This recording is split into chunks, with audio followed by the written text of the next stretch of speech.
जानता था मैं कि कोई ना कोई गड़बड़ जरूर करेंगे आप, इसलिए पहले ही फर्स्ट एड किट यहाँ पे लाकर रख दिया था।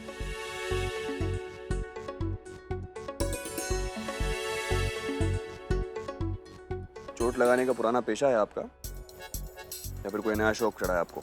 का है ना डॉक्टर साहब, कुछ जीतने के लिए थोड़ा खून बहाना पड़ता है। ये फिल्मी डायलॉग मारना बंद कीजिए प्लीज। और वैसे भी कियारा की वजह से मेरा ध्यान भटक गया, वरना आपको कभी जीतने नहीं देता मैं।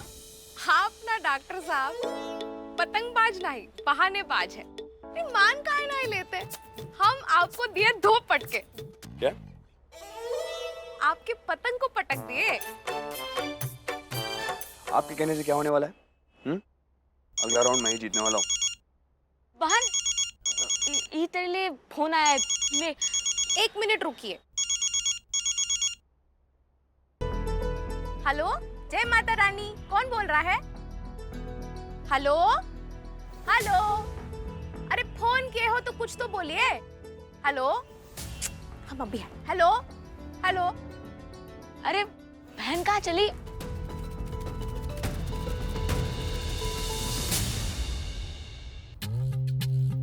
कियारा, ब्रो तो अपने में बिजी हो गए। तुम क्या करोगी? एक काम करो, तुम मेरे साथ पतंग उड़ा लो। मुझे ऐसा लगता है कि हमारी टीम ना बहुत अच्छी रहेगी। कहाँ उनके बीच में कबाब में हड्डी बन रही हो तुम? हाँ हेलो, आवाज आ रही है? हाँ हाँ, हम तो सारा फॉर्म सही से भरे थे। रानी जी, फॉर्म तो सब अच्छे से भरा है, पर उसके साथ चरित्र प्रमाण पत्र नहीं भेजा आपने। अगर 1 हफ्ते में आपने ये प्रमाण पत्र जमा नहीं कराया तो बाकी सारे फॉर्म मान्य नहीं होंगे और इस साल आपका इंजीनियरिंग कॉलेज में दाखिला ना हो पाएगा। पर उमा कहाँ लिखा था कि चरित्र प्रमाण पत्र भी जमा करना होता है? आपने ध्यान से नहीं पढ़ा होगा, छोटा छोटा लिखा था नीचे। जल्दी जमा कर दीजिए। हाय माता रानी, अब क्या करें? अरे अरे क्या हुआ बहन, ऐसे टेंशन में क्या है? पिंकू, हमें बलिया जाना होगा, वो भी जल्द से जल्द। अगर समय रहते अपना चरित्र प्रमाण पत्र जमा नहीं किए ना तो हमारा इंजीनियर बनने का सपना ऊ को पतंग कट जाएगा। हमें निकलना होगा आज के ही आज, लेकिन इतने कम टाइम में सब इंतजाम कैसे करें? हाँ, सामान भी बांधना होगा, बस का टिकट काटना होगा, फिर रानी सा से भी बात करनी होगी ना, और बाबूजी वो काका। अरे माता रानी, कहाँ फंस गए हम? चिंता मत कीजिए, ड्राइवर आपको छोड़ देगा, आप आराम से बलिया पहुंच जाएंगी।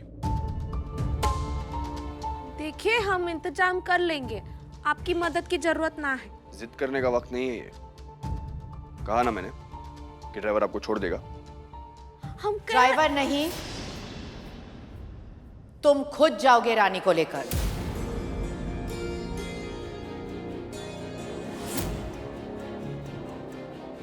मैं? रानी साहब, डॉक्टर साहब और हम एक साथ? नहीं, माने अब हम जैसे अकेले आए थे बलिया से वैसे ही चले जाएंगे। अब आप कोनो दिक्कत ना है, आप चिंता नहीं करें। जब तुम यहाँ पे आई थी तब तुम सिर्फ रामू की बेटी थी, लेकिन अब वैसा नहीं रहा, इसलिए वीर तुम्हारे साथ जाएगा।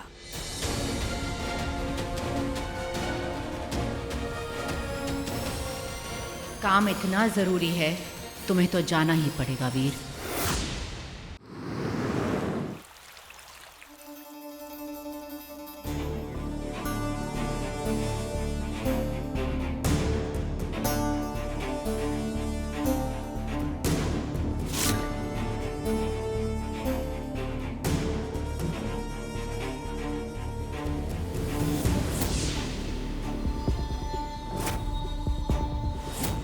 अगर आपको किसी को दिल से थैंक यू कहना है तो रानी को कहिए,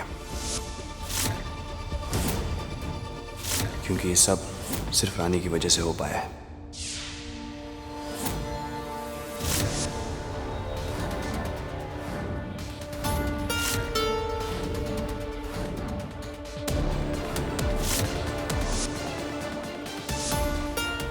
वीर और रानी को एक बार अपनाने की कोशिश कीजिए राजेश्वरी। रानी साहब,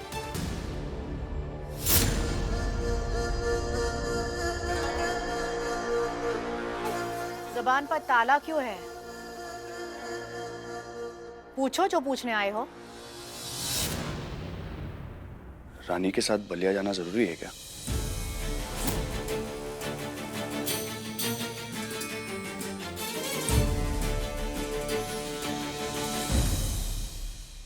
बड़े अजीब हो तुम वीर। वादे तो इतने बड़े बड़े करते हो कि तुम हमारे लिए कुछ भी कर सकते हो। हम तुम्हारे लिए बहुत इंपॉर्टेंट है। ये सच है रानी साहब, मेरा दिल जानता है। तो इस बार अपने दिल को भी समझा दो वीर कि बार बार हमारे फैसले पे सवाल ना उठाए और जो हम कहें वही करें। जी रानी साहब। और हाँ, और अब हम जो कहने जा रहे हैं वो भी ठीक इसी तरह सर झुकाए हुए तुम्हें मानना पड़ेगा। रानी को गांव लेके जाना है और उसे वहीं पे छोड़ आना है, हमेशा हमेशा के लिए।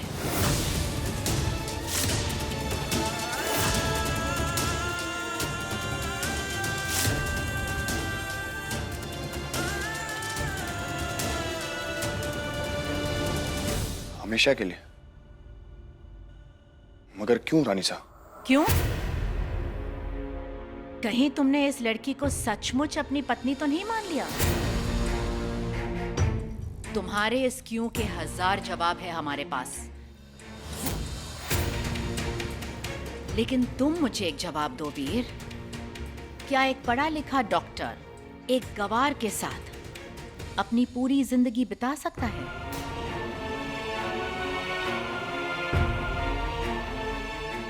क्या हुआ वीर, जवाब दो। क्या तुम रानी के साथ अपनी पूरी जिंदगी बिताना चाहते हो?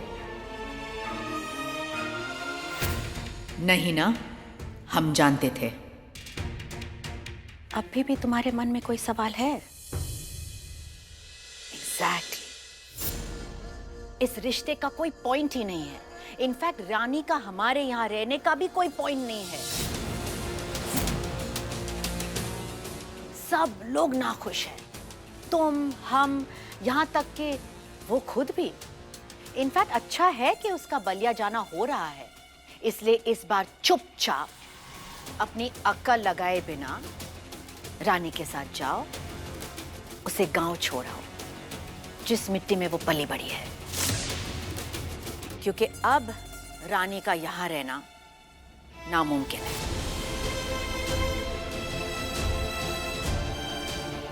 जाओ, जाने की तैयारी करो। और हाँ, उम्मीद करते हैं वीर कि इस बार जो हमने कहा है तुम वही करोगे। जी रानी साहब।